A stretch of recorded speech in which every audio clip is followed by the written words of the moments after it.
Whooping cough pertussis is a bacterial respiratory infection caused by the bacteria Bordetella pertussis.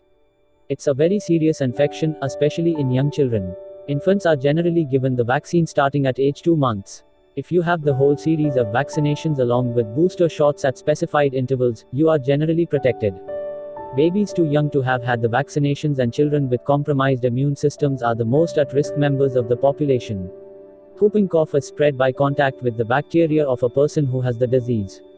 It was a fairly rare disease since most children were vaccinated. Some doctors in hospitals had never seen a case.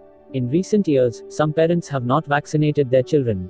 Pertussis, like other mostly conquered diseases of childhood, is making a comeback in areas with numbers of unprotected children.